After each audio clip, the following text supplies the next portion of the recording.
Planète locale comme tous les lundis soirs sur l'antenne de BFM d'ici. Bienvenue si vous nous rejoignez. Dans un instant avec notre expert météo, Paul Marquis, on va parler de la tourmente, des vents également qui touchent notre territoire depuis plusieurs semaines. Avant cela, nous avons deux invités avec nous. Michel Grégès, bonsoir. Bonsoir. Merci d'avoir accepté notre invitation. Jacques Vallée également, bonsoir. Bonsoir. Alors vous êtes membre, messieurs, d'Énergie Collective. Et si vous êtes venus sur notre plateau ce soir, c'est pour nous parler du défi d'Énergie Collective qui s'est tenu durant l'hiver 2020 dans l'Embrunet-Savinois. 36 familles au total. Vous les avez accompagnées, vous les avez aidées pour réduire leur consommation en énergie. C'est ça, Jacques? Oui, tout à fait. Donc, Énergie Collective est un opérateur de l'Embrunet-Savinois, donc une coopérative citoyenne qui compte 215 sociétaires aujourd'hui, dont 199 personnes physiques, et puis 18 personnes morales, 8 collectivités notamment. Il y a plein de petites astuces pour réduire sa consommation d'énergie. Pour réduire sa consommation, effectivement, il y a plein de petits gestes, d'éco-gestes, comme on le dit dans le domaine, qui permettent de réduire la facture énergétique, in fine, et surtout d'adopter des comportements qu'on espère pérennes dans le temps, puisque une fois qu'on a appris à économiser, ma foi, l'essentiel est de continuer de persévérer. Est-ce que vous avez fait faire des économies alors? Oui. Alors globalement, les 36 familles ont œuvré pendant tout l'hiver 2020-2021, du 1er décembre au 31 mai. Donc dans le cadre d'une opération nationale qui s'appelle Défi Déclic. Donc on bénéficiait de la structure du CLER, du comité de liaison des énergies renouvelables, qui apportait un savoir-faire, une plateforme.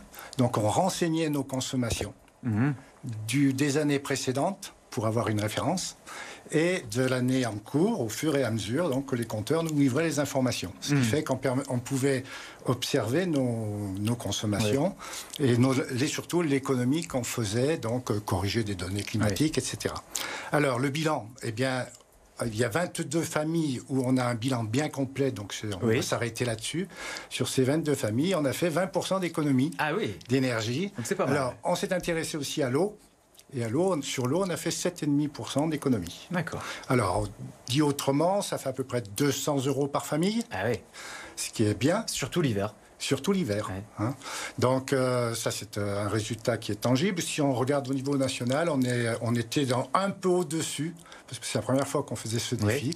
On a peut-être eu des pratiques que les autres connaissent, mais nous, on ne connaît pas, et qu'il fallait donc découvrir. Ce qu'on a fait actuellement. Mais c'est très important parce que l'énergie collective a une autre voie de travail que la sobriété énergétique. C'est celle de la production d'énergie photovoltaïque.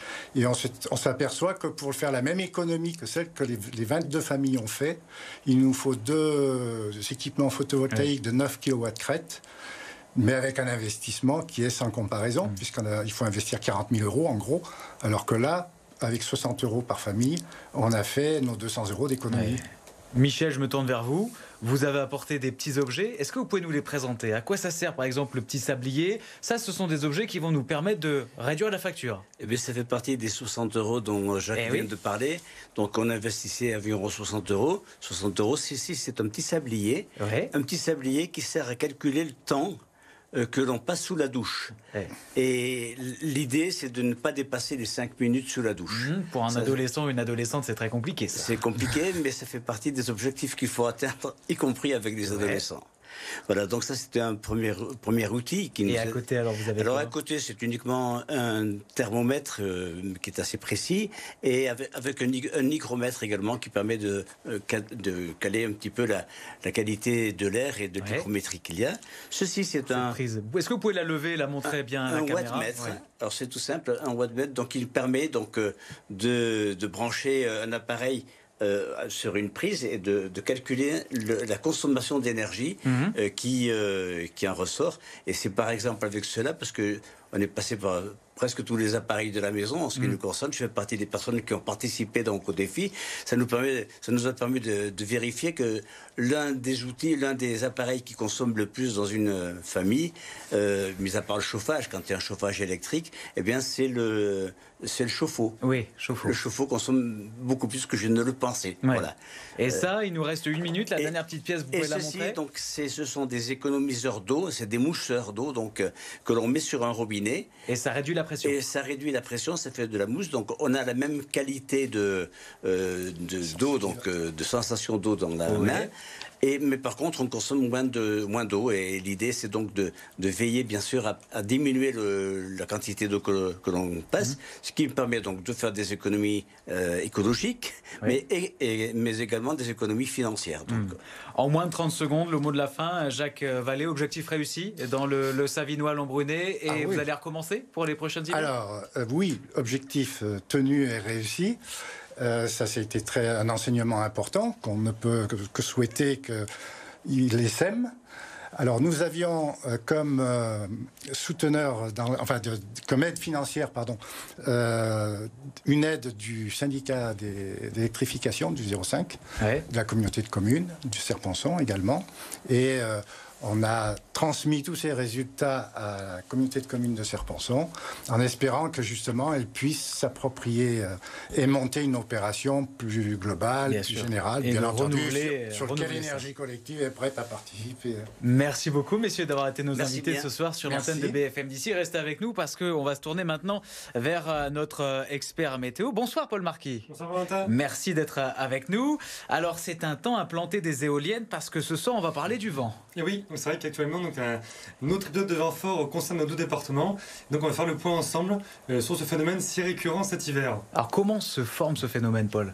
Alors en fait le vent est le fruit d'une différence de pression entre un point A et un point B, parfois distant de plusieurs milliers de kilomètres. Donc classiquement dans notre région, donc en fait on a des très importantes différences de pression entre l'Atlantique et du coup l'Italie, donc des dépressions vont venir glisser dans le golfe de Gênes, et par conséquent, la nature est en horreur du vide, va venir compenser par le vent. Pourquoi on a autant de vent et d'épisodes venteux depuis un mois maintenant? Alors en fait, cet hiver est caractérisé par une récurrence exceptionnelle de haute pression sur le proche Atlantique, donc par conséquent, les dépressions d'autre choix que de venir glisser sur l'Italie, et donc en glissant, la différence de pression devient très importante et le vent va venir, comme aujourd'hui, déferler sur les montagnes et en vallée avec des tempêtes très fréquentes. Et alors, pour le printemps, à quoi s'attendre? Encore du vent?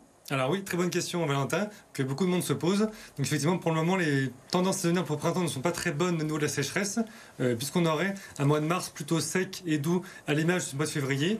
Le mois d'avril serait le mois le plus perturbé du printemps. Le mois de mai serait plutôt doux et peu pluvieux, avec quand même une différence assez hétérogène en fonction des orages du mois de mai. Donc c'est vrai que moi, du coup, de nature plutôt optimiste, j'espère vraiment qu'on aura des orages au printemps, afin d'arroser nos vallées et d'histoire d'aborder l'été avec plus de sérénité. Merci beaucoup, Paul, pour toutes ces précisions, et merci encore à vous, messieurs, d'avoir été nos invités ce soir sur l'antenne de BFM d'ici.